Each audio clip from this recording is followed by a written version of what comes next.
This is Jesus speaking. So in everything, do to others what you would have them do to you, for this sums up the law and the prophets.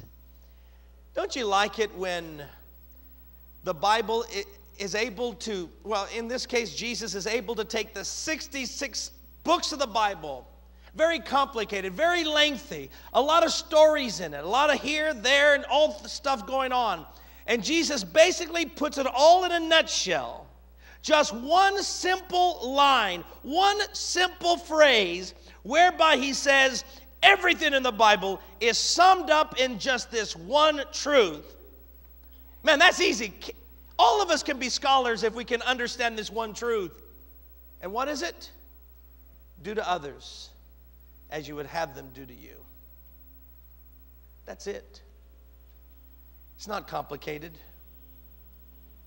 Zig Ziglar, one of my favorite motivational speakers, he loves to say, you will always have what you want in life if you help enough people get what they want in life. That's his little creative way of talking about do to others as you would have them do to you. But too often, we spend time trying to figure out how we can become a winner instead of finding out how to make others a winner.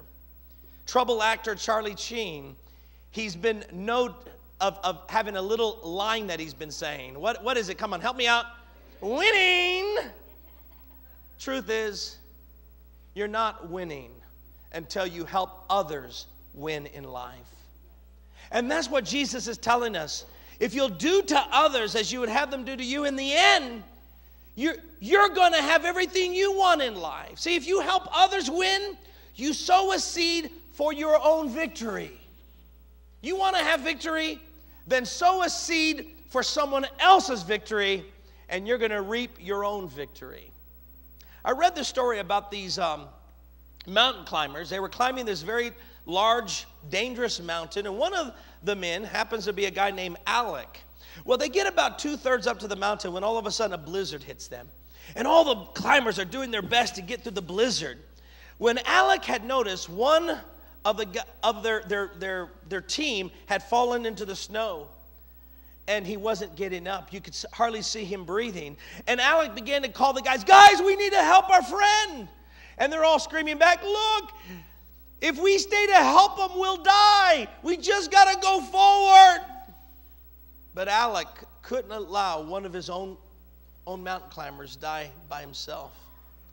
So he went over and reached him, and he did everything he could to massage him. And he worked for quite some time to massage and get the blood circulating. Sure enough, he massaged him enough that the guy was able to get up. And he took his arm, put it around his shoulder, and said, come on down.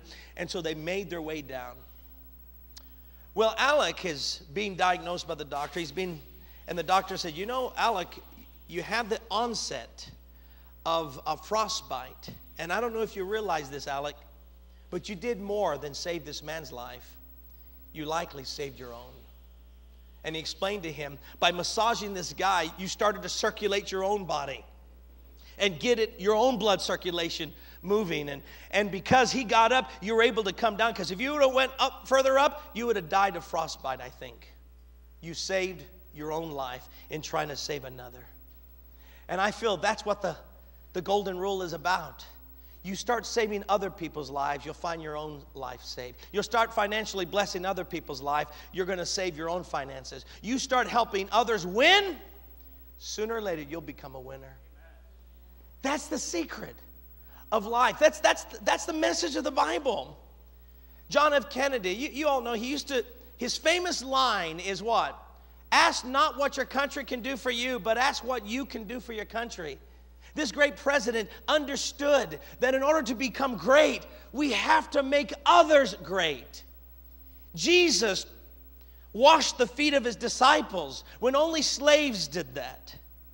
And Jesus said to his disciples, if you ever want to become great, you must bend down and serve others, and then you'll become great.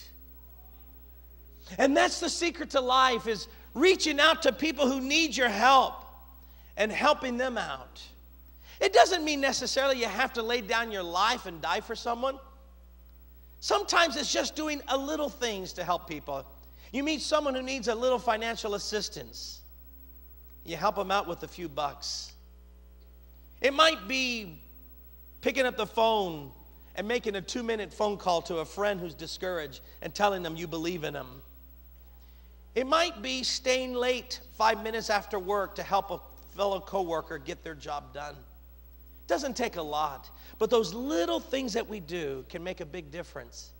And what you're doing is you're sowing seed. A seed doesn't seem big. And some of your actions may not seem so big. You say, well, what's the big deal? I didn't do anything really big. That's a seed. It's small. But if you plant it, you're going to reap a big harvest. Because you're doing to others as you would have them do to you. What makes you great is when you reach back and help someone else become great. And that's what we're talking about, is making others great. But a lot of times what we like to do is cuddle up with people who are on top. We like to be friends of someone who's strong, someone who's famous, someone who's doing well. But when someone is beaten down, like Job, for example, his friends always hung around him. He had all the money, he had all the cash. But the moment he gets sick, then the friends turn on him. They begin to put him down. They don't encourage him. They don't lift him up. And God ends up rebuking those friends and basically told them, you misjudge your friend Job. He's far more righteous than you are. In fact, you need him to pray for you at this time. But many of us become Job's friends, you know. We put people down when they're already down themselves, you know. They're down and you say, well, I warned you. Instead of saying, let me get down, let me lift you up. My dad, he was a bar owner. He didn't make a whole lot of money, but it was his way to drink beer for free, I guess. But he had a bunch of friends that would come in, and everybody, you know, they all knew Tom Brown. But, you know, they knew my dad, and he was fairly well known in the Lower Valley. He owned several bars for many years.